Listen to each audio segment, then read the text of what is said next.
íbamos a hacer una sola reunión esta semana. Vamos a buscar algún sistema bueno, que lo hay, de tal manera que podamos dar un aviso así urgente. Yo con mucho gusto predico siempre, pero claro, a veces somos más, casi hay más en los que ha saludado por ahí fuera que los que estamos aquí hoy. Bien, pero de todas maneras la palabra es lo que importa y es lo que nosotros vamos a compartir en esta mañana. Hay el tema que dejamos pendiente y algo que está ahora mismo. Ya hoy mucha gente cree que es el Domingo de Ramos, pero eso no existe. Existe que el día 10 del mes de Aviv se separaba un cordero para llevarlo el día 14 del mes de Aviv. Veis que no hablo de días de la semana, hablo de números del mes, porque es lo que la Biblia dice. Si quieres acompañarme, lo leemos en Éxodo capítulo 12. Éxodo capítulo 12. Dice, lo leí la semana pasada, recordáis, y habló Yahweh a Moisés y a Aarón en la tierra de Egipto, diciendo que este mes, y se refería a este concretamente, os será por principio de los meses. Para vosotros será este el primero de los meses del año. Dije la semana pasada y repito hoy, ¿cómo se han atrevido a cambiar esto? No lo sé. Pero me pregunto y me cuestiono, ¿cómo la Iglesia del Señor Jesucristo se ha atrevido a cambiar esto y a no respetarlo? No lo entiendo. No lo entiendo y no lo entiendo.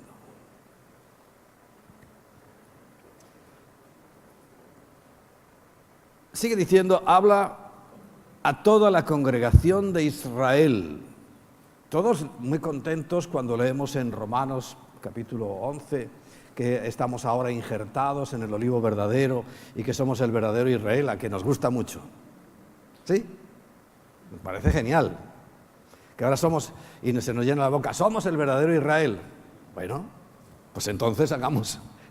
Tenemos que ponernos aquí porque dice, háblale a Israel. O sea, también estamos incluidos nosotros.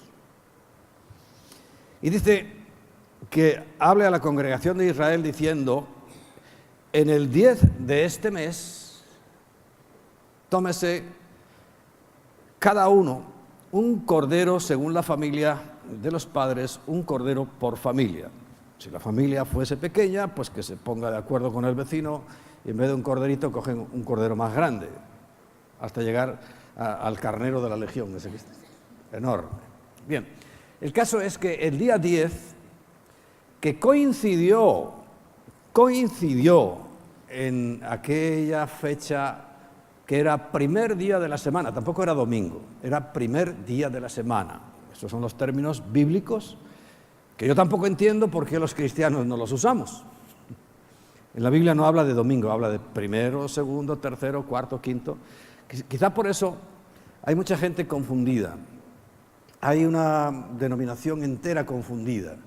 Se llaman adventistas del séptimo día y creen que es el sábado el séptimo día. No entienden que séptimo es un numeral que viene después del sexto. Sexto, séptimo. ¿Cuándo empiezan a contar? Esto es muy relativo. Y te cuento algo histórico. Al mismo tiempo que era primer día de la semana, lo que hoy conocemos como domingo, en la cultura hebrea, ¿sabes qué día de la semana era para los romanos?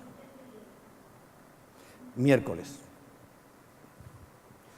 O sea que ya los nombres ni de los meses ni de los días de la semana tienen ninguna importancia en la Biblia, sino que la importancia es en lo que la Biblia dice, son números. ¿Sabes que hay 2 libros dedicados a números? Números y Deuteronomio, que significa repetición de números. Porque son números, así nadie se confunde. Números, porcentajes, cosas claras que haciéndoles caso evitaríamos muchos problemas. Bueno, el caso es que hoy es mañana es el día 10 del mes de Abib, o Nisan. Tiene dos nombres. Nisan es el nombre que se le dio en Persia, y en Persia se cometieron varios errores, algunos también los arrastramos. Ya sabéis que le da un disgusto a todas las Esteres, ¿no? Porque Esther es el nombre persa de una dama judía, hebrea, que se llamaba Hadasa. Entonces nos hemos empecinado en darle el nombre persa en vez del nombre hebreo. Errores, cosas extrañas que ocurren y ahí están. Bueno, el caso es que, porque yo tengo mucho interés por la verdad, porque la verdad nos hará libres. Tengo interés para mí y, por supuesto, interés para vosotros. Bueno, mañana es ese día en el cual se separaba, estoy hablando en Éxodo, y a los que vayáis al Congreso quizá les explique con mayor profundidad todo esto, porque en Éxodo, recordáis, ahora pondrán muchas películas que están hablando de Egipto, de la esclavitud, de las plagas, y en la última de ellas, en la cual el Señor iba a pasar acabando, destruyendo la vida de todos los primogénitos, menos a los de Israel. Si lees la Biblia verás que ahí mismo dice que Dios hizo una gran diferencia entre Israel y los egipcios. Hoy la sigue haciendo. Hoy sigue haciendo diferencia entre los que son hijos de Dios y los que no lo son. Por eso nos interesa mucho ser hijos de Dios. ¿Sabes? Hay una preocupación, yo hace mucho tiempo que la tengo, y esta semana volvió a surgir otra vez ahí en el corazón nuestro, y lo hablamos con Emma allí en casa, que, ¿cómo explicaría? Hay una frase española que dice que ni somos todos los que estamos, ni estamos todos los que somos. Que hay unos espíritus, además, que son espíritus muy claros, muy definidos, que se llaman espíritus religiosos. Conocemos a los fariseos, a los saduceos, a los herodianos, pero hoy también conocemos que hay espíritus religiosos, idólatras, de idolatría, pero también por el otro lado, dentro del mundo evangélico, hay espíritus religiosos muy preocupantes, porque al final el espíritu religioso aparece cuando hay obsesión por algo. Entonces, cuando una iglesia se obsesiona por un tema, eso termina convirtiéndose dando entrada a un espíritu religioso, que ahora, pues como ocurrió una vez, yo creo que nuestros hermanos los pentecostales son salvos, siempre y cuando tengan a Cristo en su vida, como todos los demás.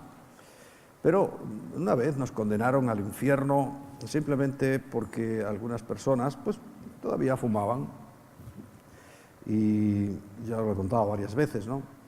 Y como fumaban, eso era motivo más que suficiente.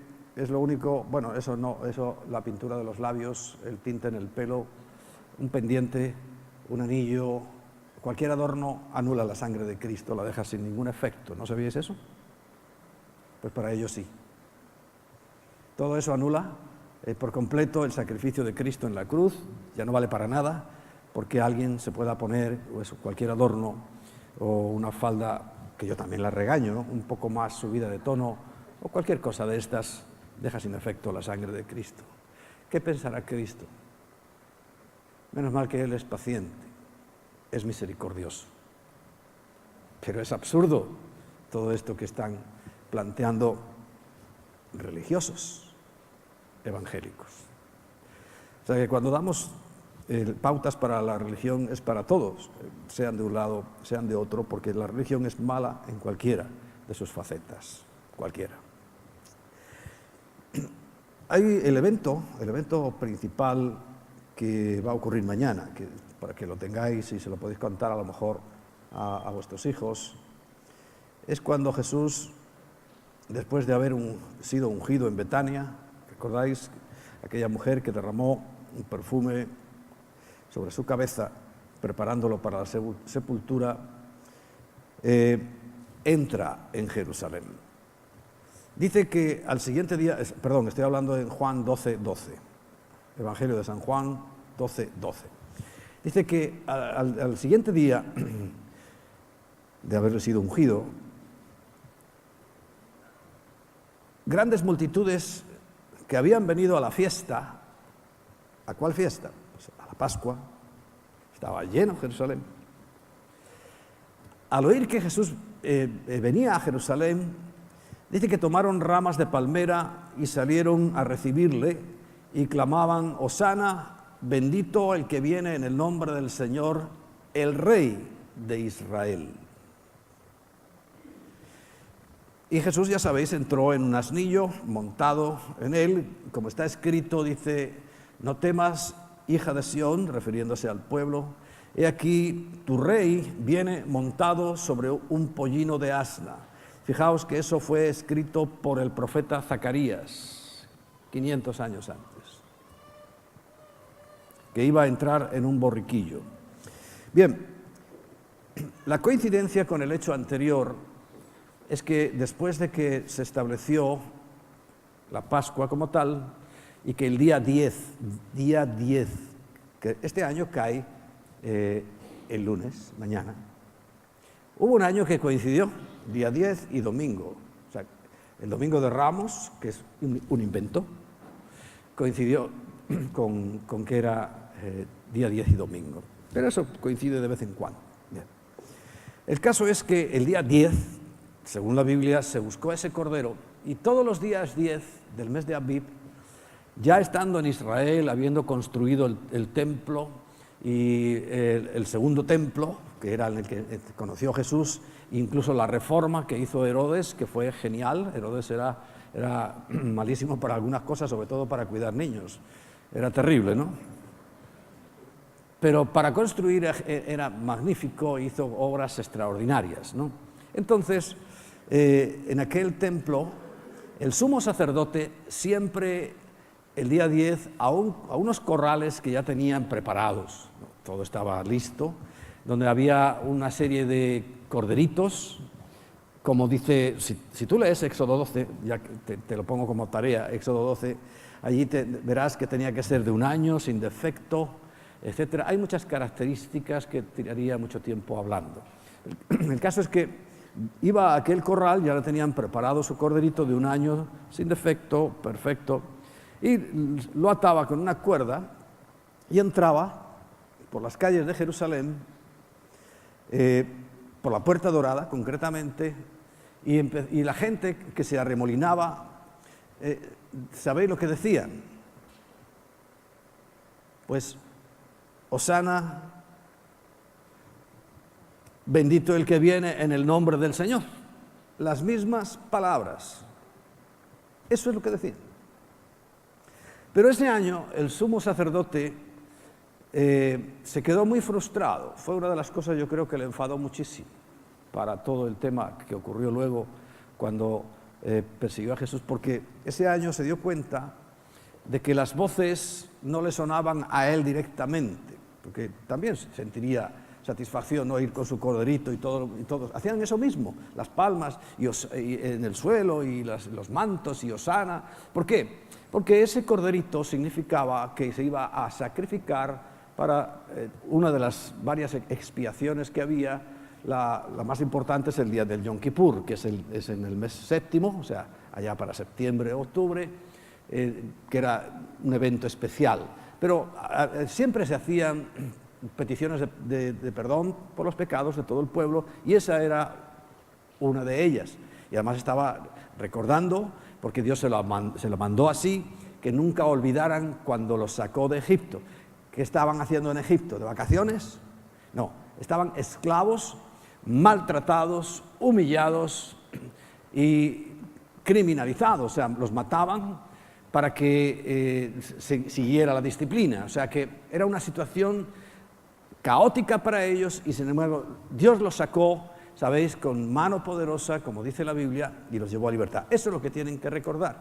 Pero ahí mismo en Éxodo 12 les manda sacrificar un cordero, comérselo todo y con la sangre del cordero, que estaba haciendo un adelanto ¿a qué?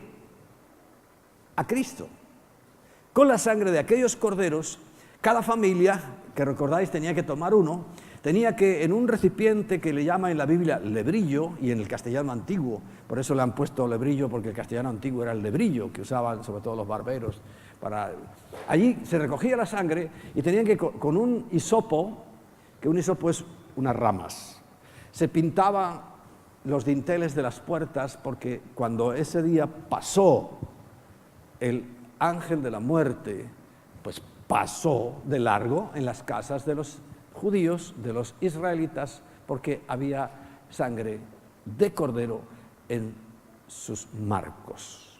Esa es la orden, y así ocurrió, y todos los primogénitos murieron, menos los de Israel, que absolutamente nada, ni un solo primogénito sufrió el más mínimo daño. Bueno, eso era una representación de Cristo, de lo que ahora se está haciendo, que es recordar que la sangre de Cristo, aplicada a nuestras vidas, también hará que Pesaj pase de largo. ¿Qué significa eso? La muerte. ¿No te parece interesante que pase la muerte de largo? Que aunque tengamos que sufrir algo temporal, que es la muerte física, que es tan temporal que, fijaos, en cuanto uno muere, recibe otro cuerpo. Es un cuerpo intermedio. Ya os explicaré esto. Y ese cuerpo intermedio es como el que tienes ahora, quizá en versión mejorada, versión .2, ¿no? O 2.0, porque se reconocen. ¿Recordáis cuando el Señor explica aquello a Abraham? En el seno de Abraham estaba Lázaro y el hombre rico estaba en el otro lado, y se seguían conociendo, ¿no? Y el cuerpo estaba en la tierra, ahí lo habían, bueno, el de Lázaro estaría tirado por cualquier sitio, y el del hombre rico habrían hecho grandes funerales, ¿no? Para que luego recibamos, como también dice la Biblia, un nuevo cuerpo con unas nuevas características, que ya hablaremos de ello. Bueno, el caso es que estamos viendo esto. ¿Por qué? Porque es bueno meditar. Si cada vez que tenemos la Santa Cena el objetivo es este, pues más ahora que estamos entrando en la Pascua, en esos 7 días, inmediatamente después, porque el día 14 era el más importante, que era el día del sacrificio, y a partir del 15 hasta el 21 era la fiesta de los panes sin levadura, y 7 días. ¿Y sabes qué significa 7 en la Biblia? Plenitud. Significa que son no 7 días, sino siempre. Hay que estar comiendo panes sin levadura, o sea, sin pecado, tratando de no pecar. Y digo tratando porque nos conocemos, ¿verdad? Y Dios también nos conoce, afortunadamente, y sabe que cometemos muchos errores, pero la sangre de Cristo, la ventaja y la diferencia es que, fijaos, aquellos muertos precisamente estaban allí esperando, porque la sangre, habían sido justos, solamente podía cubrir sus pecados, o sea, esconderlos. Ahora yo cojo la servilleta y hago como un truco de magia, a que ya no veis el vaso, pero está ahí, ¿no? Eso es cubrir. Pero quitar es lo que hace la sangre de Cristo, ya no hay vaso, o sea, no hay pecado. Sin embargo, seguimos todavía cometiendo muchos errores, porque eso es lo que dice la Biblia, ¿no? Cuando vio Juan a Jesús, ¿qué dijo? Este es el Cordero de Dios, ya no el que llevaban todos los años el sumo sacerdote para ser sacrificado, y dice que quita el pecado del mundo, no simplemente lo cubre o lo esconde. Bien, repito, como estaremos, tenemos la bendición de que ha casi coincidido por un día de diferencia, o sea que el domingo tampoco va a ser la resurrección, es el lunes. O sea, tenemos ahí, pero hablemos de fechas, acostumbrémonos a la Biblia, no solo para algunas cosas, sino para todas, es el lunes. Entonces, allí sí que tendremos tiempo de meditar sobre esto, porque es el evento más importante que ha ocurrido en la historia de la humanidad. El más grave fue el día de la caída, y el más glorioso, ese día, que fue un día 14 del mes de Aviv, del año 30, 33, ahí hay un lío, lo digo de verdad, con las fechas, porque entre el calendario juliano, el gregoriano y el marciano, se han perdido días. Incluso el calendario hebreo, en mi opinión, y según un estudio que estuve viéndolo con mucha atención, está equivocado, y no en unos añitos como es el nuestro, que son 2, 3 años, 4, 6, por ahí varía. Está equivocado en 220 años. Tela marinera. Porque recordáis, Pablo dice que estuvieron en Egipto 430 años en el Nuevo Testamento.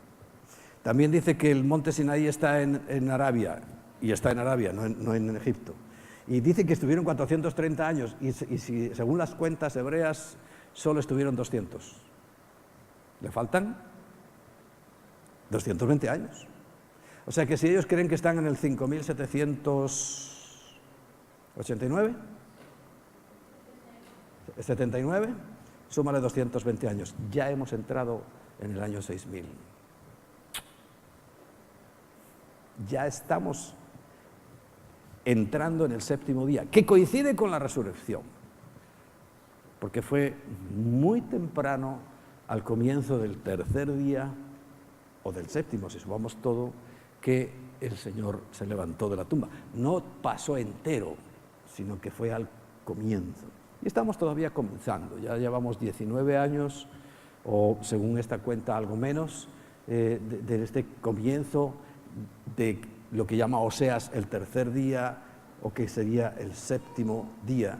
Quiere decir que estamos ya muy cerquita del descanso, del reposo prometido y debido, que la tierra va a tener con un gobierno justo, donde habrá paz. Las características del reino no son que se convierten los Fiat 500 en Mercedes 500, no. Y que tu sueldo de 500, 600 euros se convierte en 5.000 o 6.000, no. Ese no es el reino. El reino, según dice la Biblia, es justicia, paz y gozo en el Espíritu. Que luego vienen bendiciones, por supuesto. ¿A quién le va a entregar el Señor sus bienes con mayor interés y garantía que a sus hijos fieles? Porque hay hijos infieles. Claro, no les encomienda nada. Les da la prueba y superan la prueba y ahí se quedaron. Pero el que es fiel, ¿qué dice? Aún lo que tenía este que no fue fiel, dáselo al que es fiel y va a tener más. Pues sí, pero es así la cosa. No tiene más remedio, no podemos explicar de otra manera. Por eso es mucho lo que yo creo que nos estamos jugando en este tiempo, donde tanto por un lado como por otro, y fíjate, solamente me limito a los que pronunciamos la frase cristianos. Voy afuera de eso, hay una cantidad de religiones. Hasta esta cantante, ¿cómo se llama? Madonna, se ha inventado una. Es fácil, ¿no? Creo que sería, a mí por lo menos me resultaría fácil inventar una religión, como yo conozco un poco del tema y he estudiado para allá, yo me inventaría una así rápidamente, ¿no? Ella se ha inventado su propia religión, ¿sabíais, no? Hay una que es la que más gracia me ha hecho. ¿Sabéis que hay una religión que se llama el espagueti? El dios es el espagueti.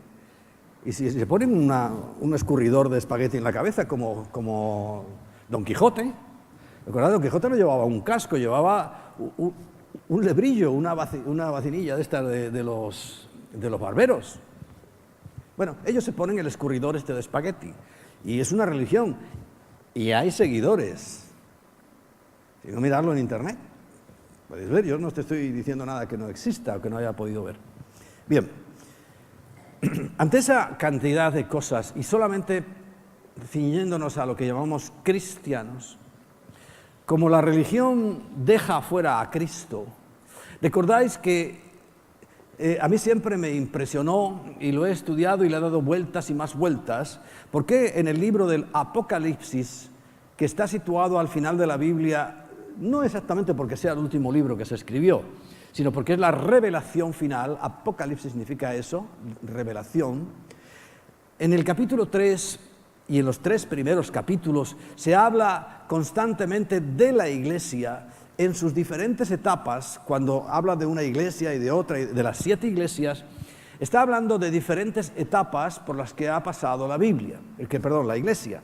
Y al llegar al final, en el capítulo 3, porque a partir del 4 ya no hay más iglesia de Cristo en la tierra, de las otras siguen todas, y aquí van a seguir haciendo sus cosas, pero de Cristo ya no va a haber iglesia. Pero el capítulo 3 es curioso que hay una advertencia precisamente a una iglesia que es muy similar y muy conocida. Si es que, a ver, ¿quién de nosotros no ha sido bautizado en la iglesia católica? ¿Alguno no ha sido bautizado en la iglesia católica? No, todos. ¿A ti no te han bautizado? Bueno, qué bueno. A Emma tampoco, porque ha sido cristiana evangélica de toda la vida. A mí sí. Fíjate, pero es que cuando tú la describes, y se describe, es la iglesia que le llama de la Odisea, y dice, y escribe al ángel de la iglesia en la Odisea: he aquí el amén, el testigo fiel, el verdadero, el principio de la creación de Dios, dice esto: yo conozco tus obras, que ni eres frío ni caliente. O sea, hoy, a ver, vamos a hablar sinceramente, ¿qué es la iglesia católica? Nada, ni fríos ni calientes. Oye sí, mañana no, y da lo mismo todo, ¿no? Ojalá fueses frío o caliente. Dice, pero por cuanto eres tibio y no frío ni caliente, te vomitaré de mi boca. No existen para Dios. No es que yo quiera meterme, no, es que no existen para Dios. Dice, porque tú dices, yo soy rico. ¿Quién tiene las riquezas? A ver, si es que, y esto es un estudio que han hecho economistas, ¿sabes? Con la riqueza que tiene la Iglesia Católica, ¿sabes cuántas veces se podría quitar el hambre del mundo? 7 veces. De la inmensa riqueza. Dice, tú eres rico. Ahora, no sueltan prenda, porque cuando habla, dicen, no, es que Cáritas, pero Cáritas te lo tratan de sacar de tu bolsillo. No dan ellos nada. Te lo sacan a ti. Y si tú no has dado, no existen los pobres. Si te han logrado arrancar a ti, entonces sí, ya le daremos algo. Eso es hipocresía, eso es falso, es toda mentira. Por eso, soy rico y me he enriquecido y no tengo y ninguna cosa tengo necesidad.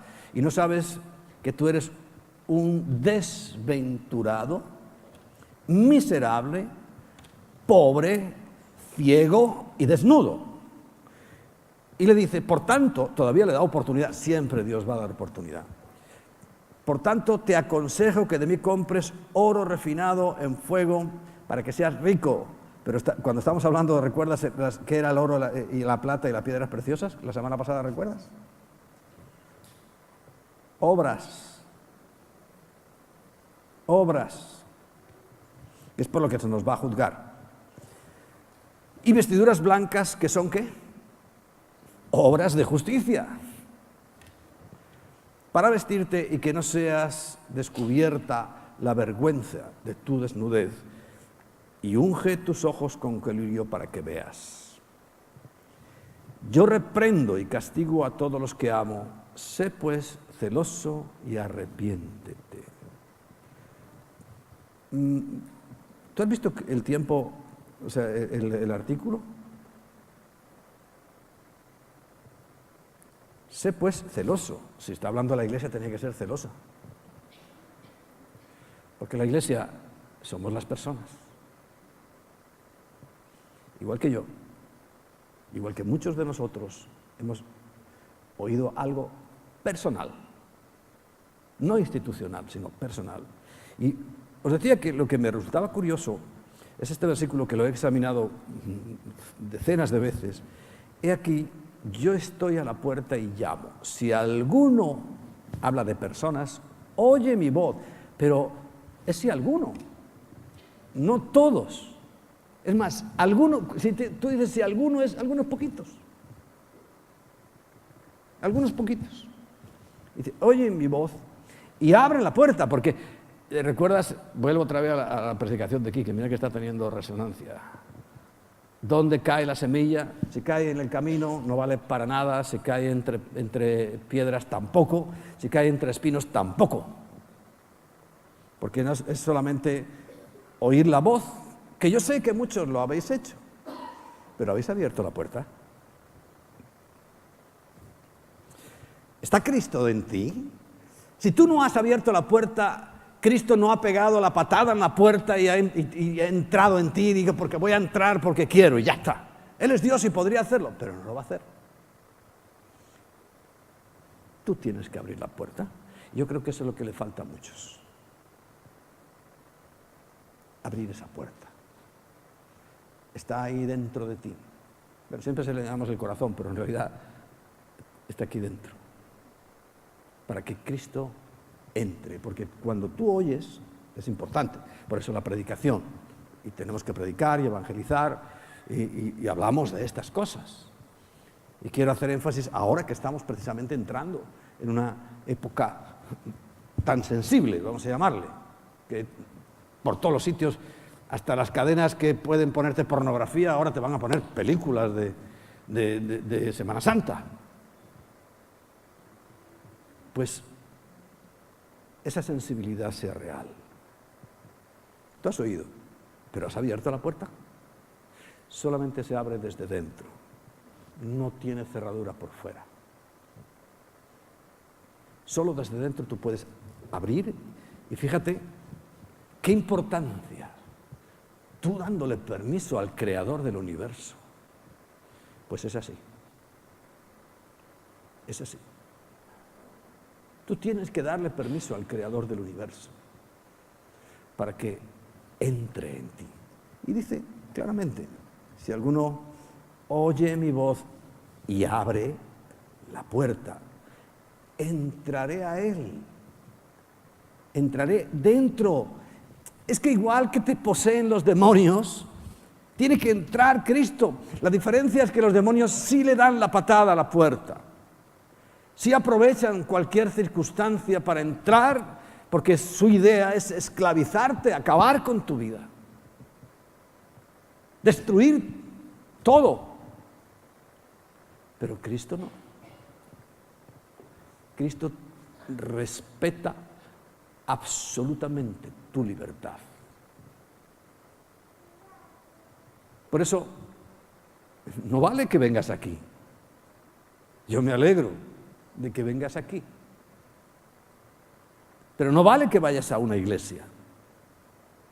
No vale que hayas nacido en un país como este que se ha consagrado a los santos y a las vírgenes. No vale. Porque el Señor dice, he aquí yo estoy a la puerta y llamo. ¿Sabes qué significa que está a la puerta?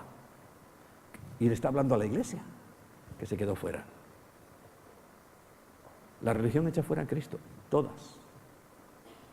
Los pentecostales con sus manías y con su odio a que os arregléis el pelo y os pintéis y os pongáis medianamente bonitas, es un odio visceral. Bueno, y al cigarro les vuelve locos, les turba de tal manera que pueden hacer cualquier cosa. Es otra forma de religión. Ellos no te van a tener ninguna imagen, pero están igual de equivocados. Igual, si no peor. Porque ellos caminan, además muy típico, así, ¿verdad? Esta es la posición típica del cristiano evangélico. Lo que yo llamo Biblia en ristre. Así se llevaba la lanza, ¿no? En ristre. Significa, bueno, llevamos Biblia en ristre y presumiendo además de ella. Y sin embargo, pues anulan la sangre de Cristo. Y yo por eso digo, somos hermanos si tienen a Cristo. Porque pueden estar equivocados en sus formas, pero si tienen a Cristo, yo ahí calladito. Se van a llevar la bronca cuando lleguen arriba. Pero el mayor de los secretos, y te aprovecho para compartirte, y tú me dijeras, ¿cuál es el versículo más importante de la Biblia? Me meterías en un lío, porque es que la Biblia entera es un tesoro. Pero si yo tuviera que escoger uno, yo siempre termino con este versículo. En 1 de Juan, capítulo 5, versículo 16. No, a ver, 14. Por ahí. Vamos a leer desde el 13. Dice, estas cosas os he escrito a vosotros que creéis en el nombre del Hijo de Dios, para que sepáis, yo la tengo ahí subrayada así, que tenéis vida eterna, y para que creáis en el nombre del Hijo de Dios. Dice, y esta es la confianza que tenemos en Él, que si pedimos alguna cosa conforme a su voluntad, Él nos oye. Y si sabemos que Él nos oye en cualquier cosa que pidamos, sabemos que tenemos las peticiones que le hayamos hecho. Y saltemos. A ver, se me ha perdido.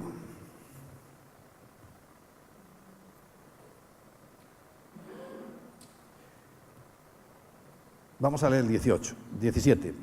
Toda injusticia es pecado, pero hay pecado no de muerte. Nuestros errores. Pero no es el pecado de muerte, no recibir a Cristo. Pues sabemos que todo aquel que ha nacido de Dios no practica el pecado, pues aquel que fue entregado por Dios lo guarda y el maligno no lo toca. Y sabemos que somos de Dios y el mundo entero está bajo el maligno. Pero sabemos que el Hijo de Dios ha venido y nos ha dado entendimiento para conocer al que es verdadero. Y estamos en el verdadero, en su Hijo Jesucristo. Este es el verdadero Dios y la vida eterna. Sí. Y el 12, el que tiene al Hijo tiene la vida, el que no tiene al Hijo de Dios no tiene la vida. Todo se resume ahí. Y el 13 lo tengo subrayado, repito, para que sepamos. Saber con certeza que somos hijos de Dios. Por eso la preocupación. Algunos, quizá arrastrados por la pareja, por las circunstancias, acudimos a veces a iglesias, pero no hemos recibido a Cristo. No hemos entregado nuestro corazón a Él. Y es tan importante lo que Él hizo, que no tenerlo es lo único que no se te puede perdonar. En Juan 14 dice que enviaría su Espíritu, y el Espíritu nos convence de pecado, de justicia y de juicio. O sea que el pecado imperdonable, que es el del Espíritu, hay dos versiones. Una que es atribuirle al Espíritu Santo las obras de Satanás. Por ejemplo, en profecía es muy difícil, pero lo más importante y lo más trascendental es no recibir el Espíritu de Cristo, no recibir a Cristo, no recibir la salvación que es gratuita. Porque estábamos hablando de las cuestiones que la semana pasada solamente lo voy a recordar, que van a ocurrir paralelamente en el cielo y en la tierra. Sabemos que hay un periodo cuando Daniel recibe la revelación del tiempo, le empieza a hacer tres partes. Hace una parte de un número de semanas, otro número de semanas y una sola semana, que queda ahí como flotando en el aire, siempre con respecto a Jerusalén y a los judíos, y es lo que llamamos la semana 70 del profeta Daniel, que está por cumplirse, semana de años, o sea, 7 años. Por eso decía que paralelamente, en esa última semana, cuando la iglesia de los que han nacido de nuevo, de los que tenemos a Cristo en nuestro corazón, será llevada, será quitada, y lo voy a mostrar y demostrar en breve, ¿no? Tranquilos. Aún estamos pendientes de eso, pero voy a demostrar con la Biblia que vamos a ser arrebatados, pero no todos. No todos. Y entonces se va a producir en el cielo lo que se conoce, bueno, la tierra va a ser un caos. Si leéis, y os lo pongo como tarea, podéis leer Apocalipsis 16, ahí vemos como las copas de la ira se van a ir derramando una detrás de otra. Si tú lees eso te espantas. En el capítulo 17 condena a la gran ramera. Y volvemos a lo mismo, es que, darle vueltas a los asuntos y ser políticamente correcto es un fastidio, pero caramba, vamos a leerlo juntos, que no es difícil de entender. ¿De quién habla Apocalipsis 17? ¿Sabes de quién habla? Dice, vino entonces uno de los 7 ángeles que tenía las 7 copas y habló conmigo diciendo, ven acá y te mostraré la sentencia contra la gran ramera. ¿Qué es una ramera? Prostituta, que prostituye, que cambia, que tergiversa, ¿no? Y dice gran ramera, o sea, de tamaño y de características. La que está sentada sobre muchas aguas, presumen de tener miles, millones, presumen de eso. Las aguas, bíblicamente quiero que sepas que son gente. Con la cual han fornicado los reyes de la tierra y de los moradores de la tierra se han embriagado con el vino de su fornicación. Tiene respeto como jefe de Estado. Y me llevó en el espíritu al desierto y vi a una mujer sentada sobre una bestia. Esto ya es más largo, ¿no? Sabes que la bestia, las cabezas, dice, escarlata, que, por cierto, ¿qué color es escarlata? Rojo. ¿Os suena? Yo nunca he llevado nada rojo. No siento que vaya a colar a mí ahí. No. ¿No son los obispos? ¿O son los cardenales? No me acuerdo. Unos van de rojo y otros de púrpura. También lo voy a mencionar aquí. Vi a esa mujer escarlata, llena de nombres de blasfemia, que tenía 7 cabezas y 10 cuernos. La mujer estaba vestida de... ¿Quién usa púrpura? Es como ese rojo... Mira, tenemos los dos, el escarlata y el púrpura ahí en la silla nuestra. Aquí sí que nos fastidiamos, las cambio. No, pero ahí no habla de sillas, ¿verdad? Hombre, es que blanco por fuera, amarillo por dentro, la gallina lo pone y frito se come. No hay mucho. Pero aún seguimos. De púrpura y escarlata, adornada de oro, de piedras preciosas y de perlas, y tenía en la mano un cáliz. ¿Quién usa cáliz? ¿Alguien más usa cáliz? ¿Conoces a otra denominación cristiana que use cáliz? Pues es que va derechito, no hay duda.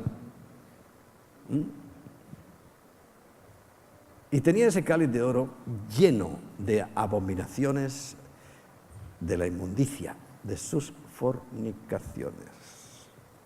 Y es la destrucción de esa gran ramera.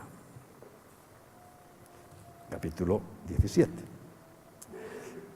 Pero el poder económico tampoco se va a quedar fuera. Y en el capítulo 18 leerás sobre Babilonia la Grande. Aquí no es Gran Babilonia, sino Babilonia la Grande, que está hablando también de ellos, que tienen mucho poder económico, pero está hablando también de todo el poder económico, cómo va a ser castigado, precisamente porque no atendieron a las cosas que el Señor quiere, que son, Él es celoso con los pobres.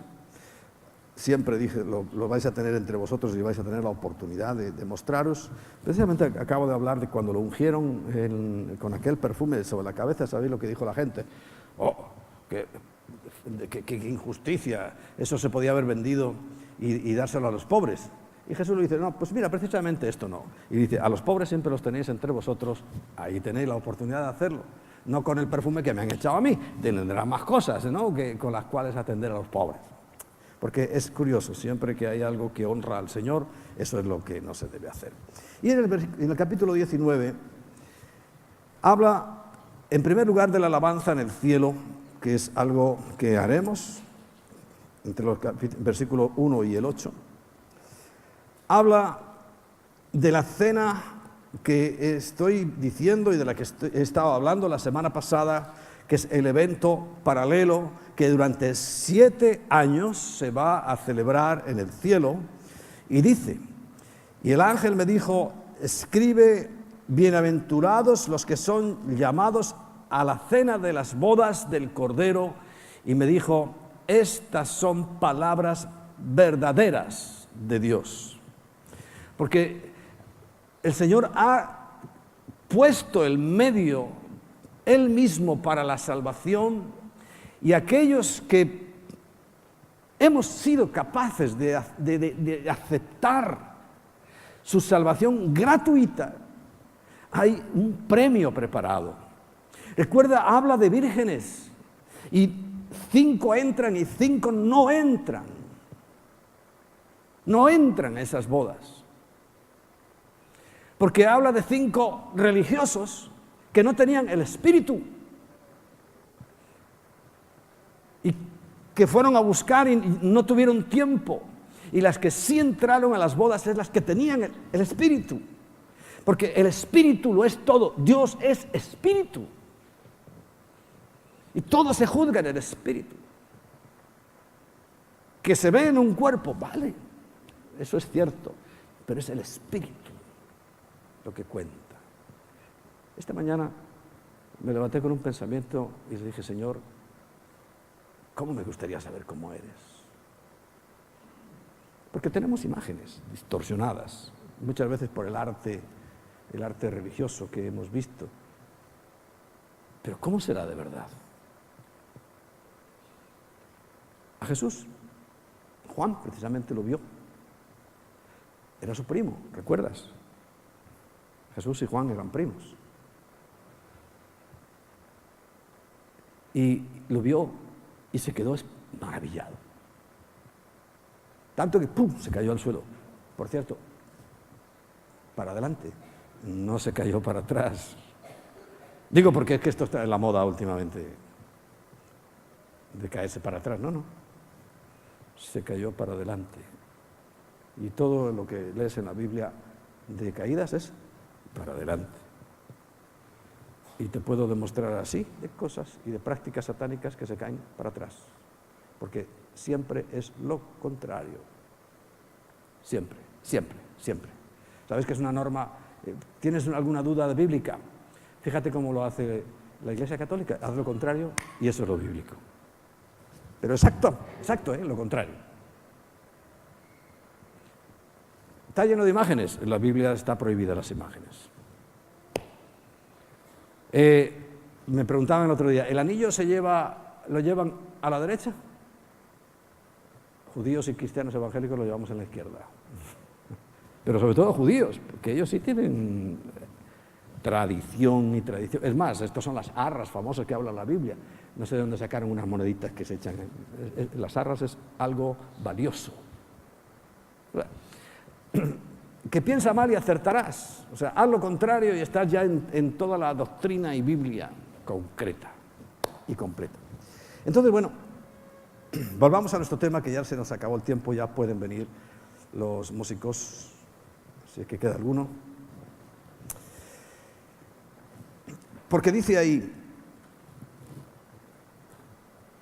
y yo me postré a sus pies para adorarle, y él me dijo, no, mira, no lo hagas, yo soy consiervo tuyo, de tus hermanos que retienen el testimonio de Jesús.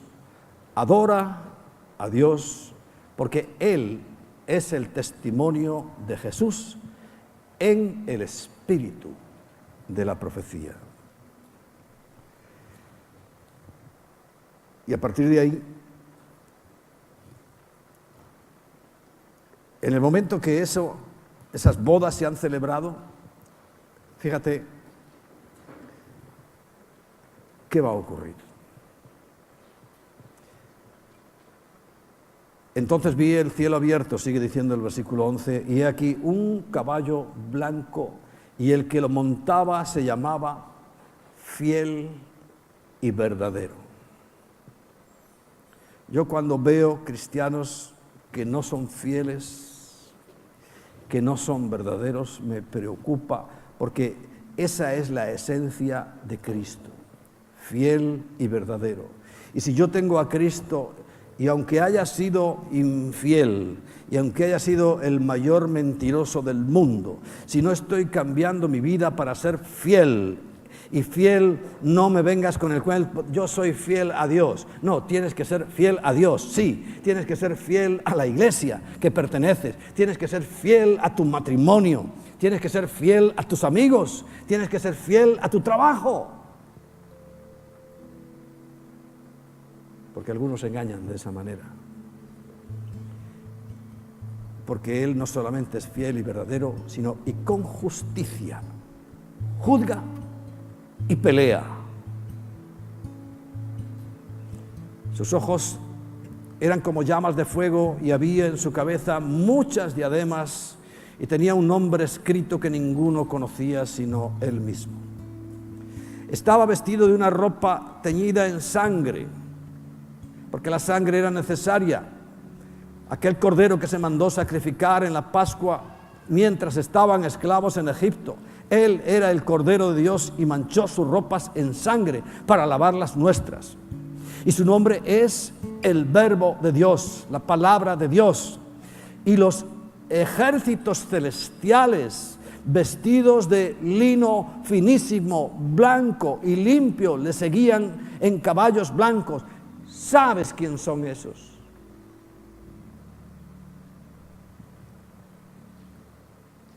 Espero que tú estés entre ellos, porque tengas a Cristo en tu corazón. Porque volvemos con Él a la tierra. Y dice que de su boca sale una espada aguda para herir con ella a las naciones. Y Él las regirá con vara de hierro. Y Él pisa el lagar del vino del furor de la ira de Dios Todopoderoso. Y en sus vestiduras y en su muslo tiene escrito este nombre: Rey de Reyes y Señor de Señores. Y dice que vi un ángel que estaba en pie en el sol y clamó a gran voz diciendo a todas las aves que vuelan en medio del cielo: venid y congregaos a la gran cena de Dios. Pero ¿sabéis cuál es esa cena? Millones de cadáveres que habrá repartidos por toda la tierra, fruto de las guerras y fruto de su llegada, para que comáis carne de reyes y de capitanes, y carnes de fuertes, carnes de caballos y de sus jinetes, carnes de todos, libres y esclavos, pequeños y grandes.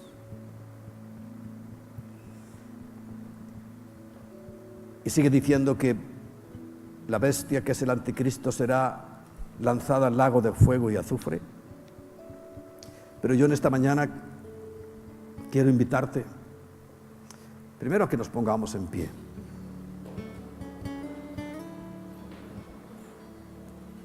Y a que en este momento en el cual, qué interesante haber hecho esta reflexión sobre tu salvación,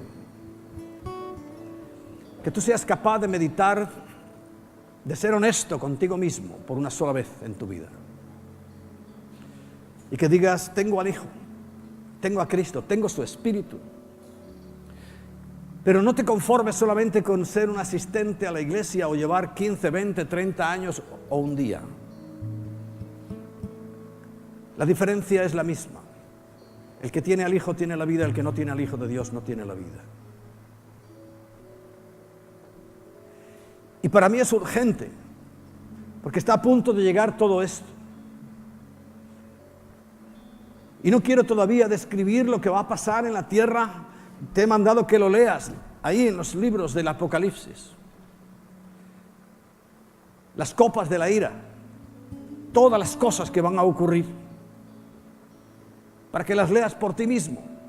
Porque yo lo que quiero y lo que me interesa no es que tengas miedo, sino que tengas a Cristo en tu corazón.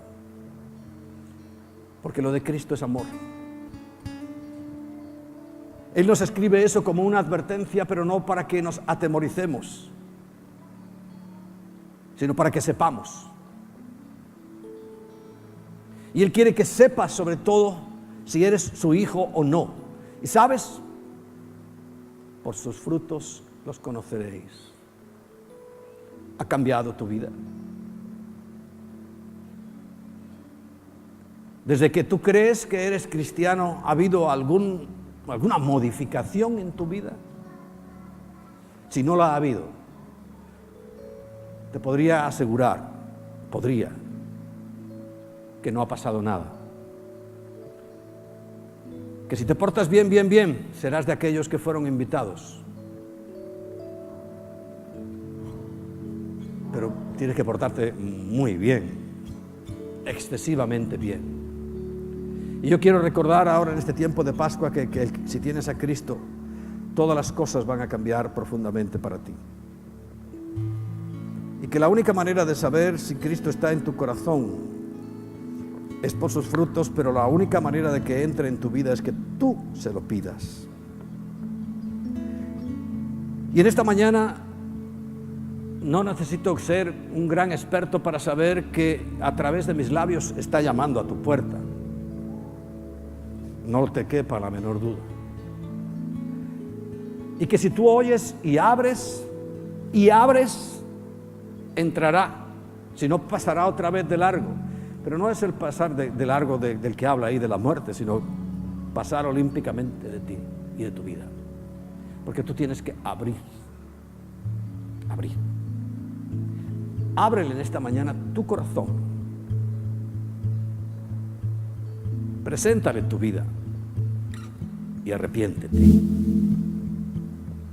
Reconoce.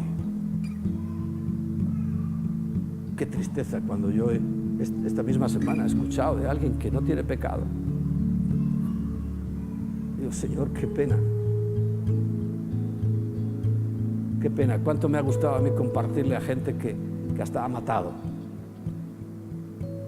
Pero vienen y dicen, yo sé lo que soy y lo que hago. ¡Ah, qué maravilla! Mi corazón se alegra cuando alguien, lo que sea que haya hecho, lo sabe. No es un hipócrita, como oí esta semana. No, yo no tengo ningún pecado. Entonces, esa persona y Cristo son los redentores del mundo. Todos tenemos pecado. Pero en esta mañana, si has oído su voz y has abierto y tienes que decírselo, dile, Señor Jesús, yo en esta mañana abro mi corazón para que tú entres en mi vida, para que me llenes, para que me perdones, para que me salves, para que pueda estar ahí en esta cena y no en la otra cena que describe el libro del Apocalipsis, donde la carne corrompida de los cadáveres se la comerán las aves del cielo.